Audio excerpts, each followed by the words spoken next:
2020년 우크라이나 빈니차주 마을에서 미스터리한 사건이 발생한다. 2020년이면 얼마 전인데? 사망한 노인의 관을 매장하기 위해 작업자들이 땅을 파고 있었는데, 그런데 이때 현장에 있던 모두를 놀라게 한 믿을 수 없는 일이 벌어졌다. 뭐지? 바로 사망한 노인의 손이 조금씩 움직이고 있었던 것. 어? 죽었던 노인이 다시 살아났다. 과연 어떻게 된 일일까?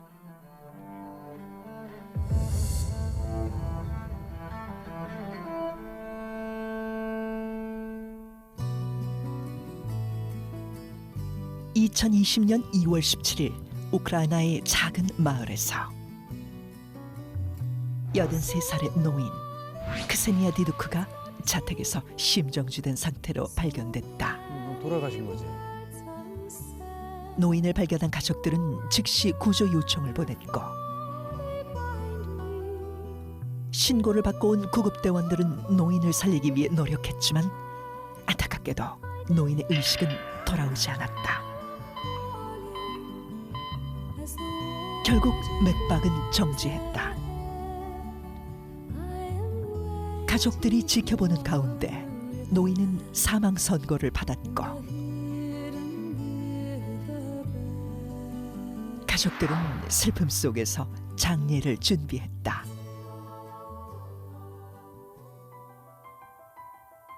믿을 수 없는 일은 노인의 시신을 안치하기 위해 땅을 파기 시작했을 때 일어났다. 노인이 사망한 지 10시간 후, 가족들이 목격한 충격적인 장면은 바로 묘지 안장만을 남겨둔 상황에서 죽었던 노인의 손이 움직인 것. 놀랍게도 차갑게 식어 있어야 할 노인의 몸에서는 미세한 온기까지 느껴졌고, 어머나, 돌아가신 먹다가 게 아니잖아. 와. Поміряли її пульса немає. Зробили кардіограму серця, пряма лінія, серця немає. Зміряли тиск, тиска немає. Сказали, все, вже можете зеркала закривати, свічку засвітити. 이뿐만이 아니었다. 사망 이후 멈췄던 맥박이 다시 뛰기 시작했고, 싸늘하게 식어 있었던 체온 또한 빠르게 회복되었다. 가족들은 서둘러 노인을 병원으로 옮겼고, 사망한 지 10시간 만에 다시 깨어난 노인은 10시간이 지났는데. 가족들에게 자신이 본 사후 세계를 자세히 설명했다. 말이 안 되지 않아? 부활한 거야? 노인의 말에 따르면 정신을 잃었던 순간 천국을 방문했고, 어머. 그곳에서 돌아가신 아버지가 자신을 부르는 목소리를 들었으며, 천사인 줄 알았던 사람들을 쫓아 눈을 뜨니 다시 살아났다는 것이다. Я 20 років працюю лікарем-терапевтом, подібних речей я ще не зустрічала. Я почуваю помаленьку, полярник. 어머, 너무 정정하신데? 진짜 정정하시네. 응. 의학적으로도 설명이 불가능한 기적 같은 미스테리. 죽음의 문턱에서 아버지의 목소리를 듣고 다시 살아난 노인의 이야기. 우리는 이 미스터리한 현상을 어떻게 설명할 수 있을까?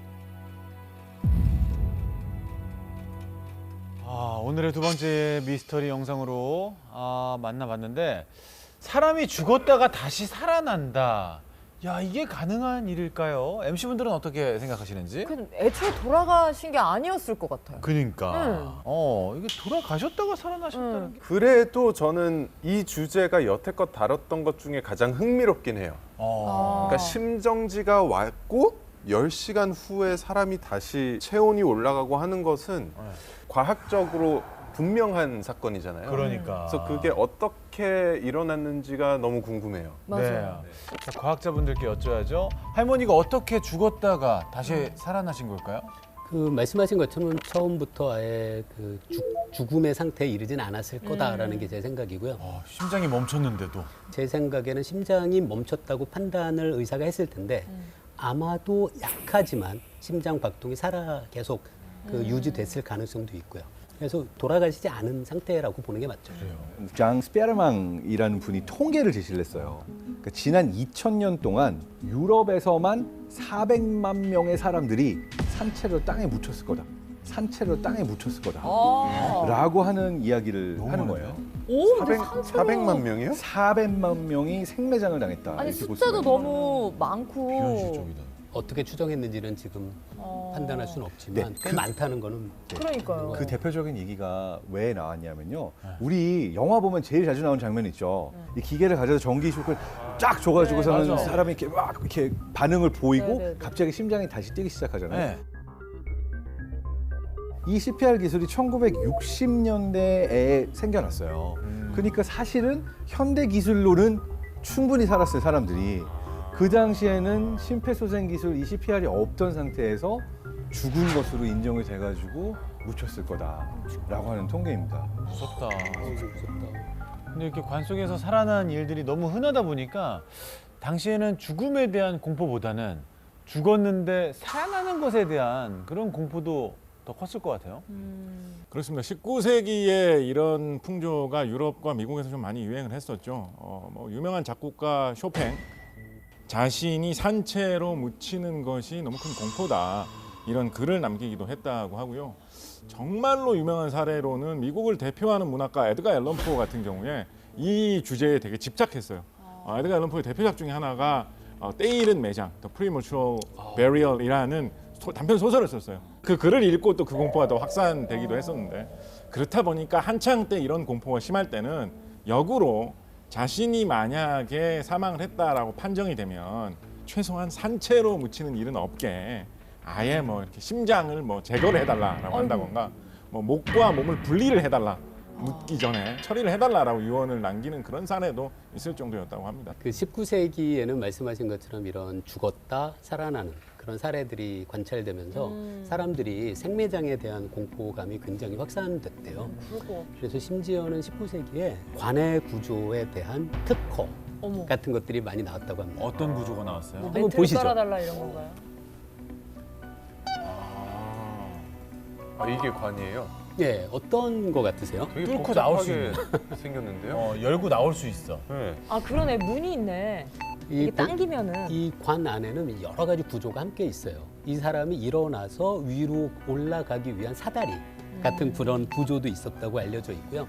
바깥에 있는 분들에게 내가 살아있다라는 정보를 알려야 되니까 칠 수 있는 종 어머. 그런 것도 있었다고 어머, 해요. 웬일이야. 관이 꽤 비쌌겠네요. 비쌌겠어. 솔직히. 와 근데 오죽했으면 저런 특허가 나왔을까. 그러니까. 사람들이 얼마나 이걸 두려워했는지 알 수 그러니까요. 있는 거죠. 종은 좀 무서운 게 제 생각에 갑자기 공동묘지에서 종소리가 들리면 사람들이 가가지고 꺼내주기보다는 도망갈 것 같아요. 근데 마침 그때 누가 위자보드를 하고 있었더라고요. 아 진짜 19세기 얼마나 사람들이 이런 식으로 죽었다 살아났으면 그죠? 이런 관까지 나왔겠습니까?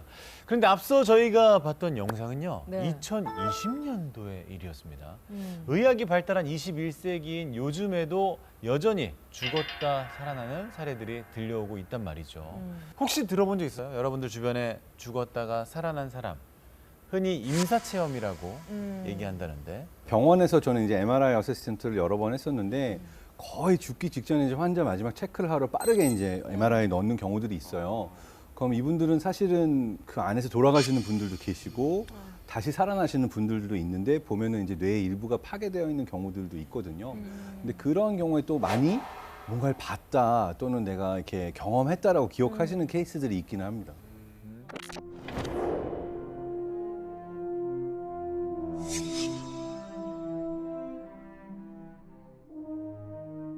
근데 진짜 임사 체험이 가능한 겁니까? 체험 자체는 그분이 정말로 했을 가능성은 있죠. 어. 그렇다고 해서 몸과 어떤 영혼이 분리가 돼서 아. 어떤 무엇인가를 경험한 것은 아니라는 게 제 입장이긴 합니다. 그 진짜 그런 사람들에 대한 연구는 조금 오래됐더라고요. 그 1892년에 임사체험 연구가 처음 시작했는데요. 미국의 지질학자 알베르토 하임이라는 분이 본인이 직접 임사체험을 했었대요. 그리고 그걸 계기로 해서 연구를 시작했는데요. 그 임사체험자들 사례를 분석하고 발견해낸 놀라운 공통점이 있어요. 어떤 공통점입니까? 그건 바로 밝은 빛을 본다입니다. 밝은 빛을 본다.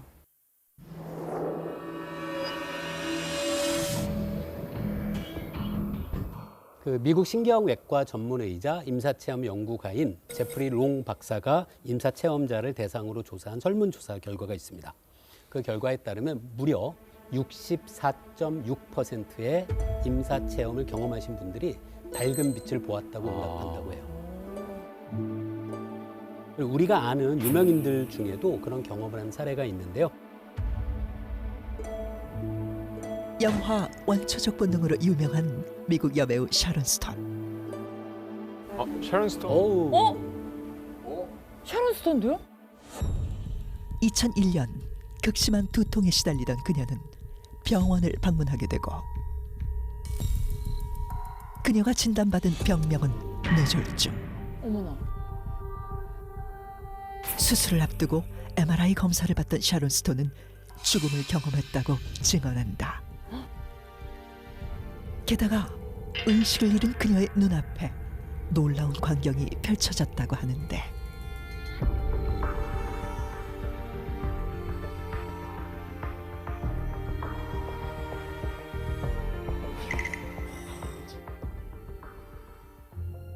그리고 생사의 기로에서 밝은 빛을 봤다는 또 한 명의 여배우가 있다. 고혹적인 외모로 세기 연인이라 불린 엘리자베스 테일러. 1962년 그녀는 척추 수술을 받던 도중 호흡이 정지해 5분간 사망 상태에 놓이게 된다. 그리고 그 순간 그녀는 믿을 수 없는 경험을 하게 되는데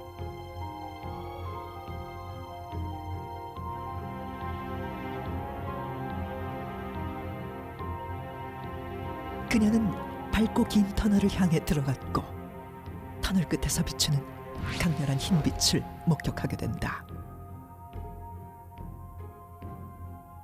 아니 근데 뭐 샤론 스톤도 그렇고 엘리자베스 테일러도 그렇고 내용적인 면에서도 좀 공통점이 있고 그런 거면 진짜 임사 체험을 실제로 한 게 아닌가 싶기도 한데. 근데 밝은 빛을 본다는 건 되게 영화나 드라마에서 자주 볼 수 있는 맞아요. 연출 네. 장면이잖아요.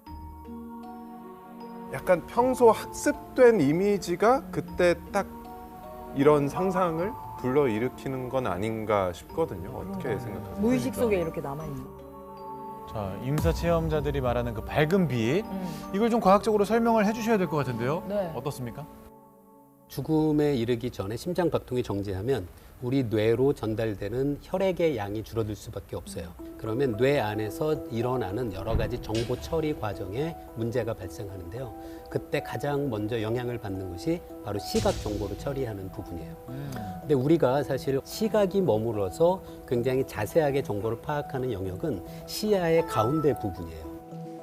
그래서 시야의 중심은 시각이 남아있고 그 주변부는 이제 어둡게 블랙아웃 되는 것처럼 보이는 효과가 가능하고요. 그 경험을 한 사람은 그걸 터널처럼 보게 되는 거죠. 그러니까 이해할 수 있는 부분은 있습니다. 네. 또 다른 공통 현상들은 어떻게 설명해 주실지 우리 뇌과학자 장동성 박사께서는 어떤 현상 설명해 주실까요? 네, 방금 설명했었던 임사체험 전문가 제프리 롱 박사의 경우에는 네. 임사체험을 경험했던 사람들의 75.4%가 유체 이탈을 경험했다고 기록하고 있거든요.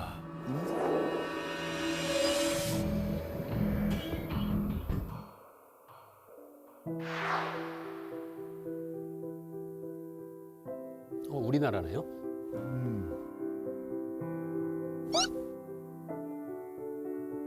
실제는 다 나티줍니다. 네. 아, 와. 누워 있는데 너무너무 덩어리가 아픈 거예요. 침대가 그 스프링이 다 송곳이 돼갖고 마디마디 그냥 빠짐없이 그냥 아픈 거예요. 어느 순간에 보니까 내가 이렇게 누워 있었는데 내가 엎어져 있더라고요. 이쪽에 있는 나는 육신의 나고 앞으로 엎어진 나는 이게 이제 분리된 거예요. 그리고 어디서 무슨 소리가 들려요. 의식을 해봤어요. 했더니 아버지였어요. 어머나. 아, 제가 왜 저렇게 애타게 부를까? 그래서 아무래도 내가 돌아가야 되겠다. 와보니까 나를 부르고 있던 사람은 아들이었고 사흘 동안 불렀대잖아요. 밤낮을. 그런데 마지막 끝자락에서 내가 조금 들은 거예요.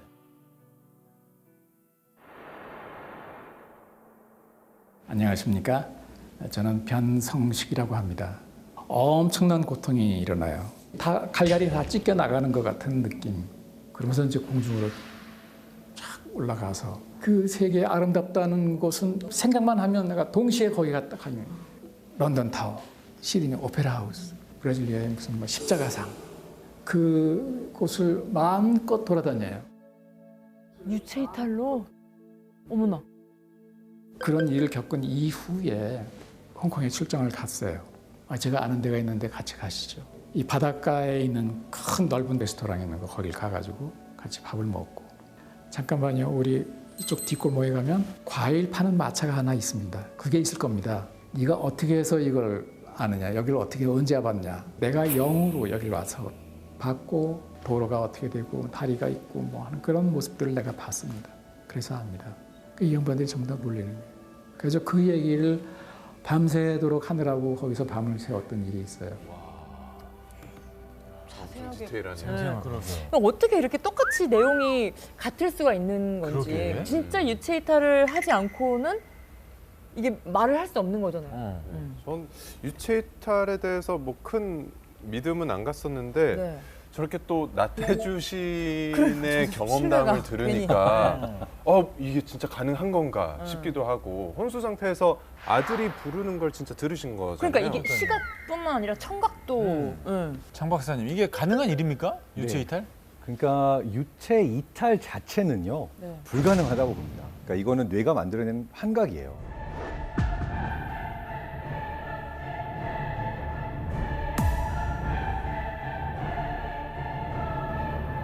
유체 이탈에 대해서 많은 사람들이 믿는데 그 사람들이 공통적으로 가지고 있는 믿음이 영혼이 있고 육체가 있다라는 믿음이 있어요. 근데 이런 분들은 이 유체 이탈이 내가 일어났다. 내가 내 몸 위에 떠가지고 나를 봤다. 정말 분리돼서 딴 곳에 갔다 왔다. 이런 이야기들 하거든요. 근데 실제로 스위스의 한 연구진들이 유체 이탈을 경험했던 사람들의 뇌에서의 어떤 공통점이 있는가를 봤더니 특정 부위에 이분들의 리전, 그러니까 일종의 마비가 일어난 거예요. 이 경험을 할 때 이 경험이 여기에 장애가 일어났다 바로 일어나는 게 아니라 내가 미리 가지고 있던 믿음과 비슷한 것들을 환각으로 경험하게 되는 거죠.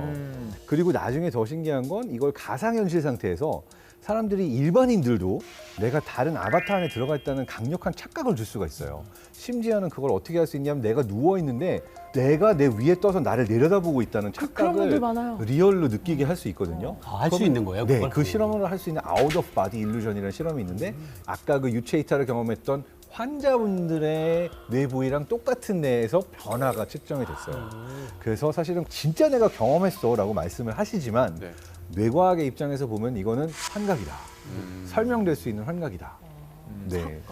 예전에 영혼의 무게를 측정한 실험이 있었잖아요. 네. 21g, 영혼은 21g이다라는 결과가 나왔는데 만약에 영혼이 있다면 유체 이탈이 가능할까요? 아니면 이거는 좀 잘못된 실험이었나요? 자, 이게 일단 여러 가지가 잘못된 실험이었어요. 가정부터가 영혼이 있다부터 시작을 한 거죠. 그렇죠. 그러니까 실제로 없을 수도 있는데 영혼이 빠져나가기 위한 순간을 측정을 하겠다. 사람이 죽는 순간에 몸무게의 변화를 측정을 하면 얼마의 변화가 일어나느냐가 결국 영혼의 무게가 아니냐라고 실험을 하겠다는 아이디어를 가지고 실험을 했는데 이게 사실 정확하게 측정하기 너무 어려워요. 그러다 보니까 노이즈도 많고 어떤 사람의 경우에는 딱 숨을 거둔 이후에 오히려 몸무게 늘어나기도 하고 그럼 이 사람은 과학자로서 해서는 안 되는 일을 한 거예요. 그 데이터는 버렸어요. 못 봤어. 그런 건 없었어. 그럼 안 되지. 하고 21.3g이 차이가 났네. 이거다 해서 그 연구 결과만 아, 진짜? 보고를 해서 유명해져서 나중에 이걸 이제 살펴본 과학자들이 이거는 사실 과학으로 칠 수 없다라고 엄청나게 많은 비판을 했었던 영어는 21g이다라고 하는 스토리의 비하인드입니다. 네.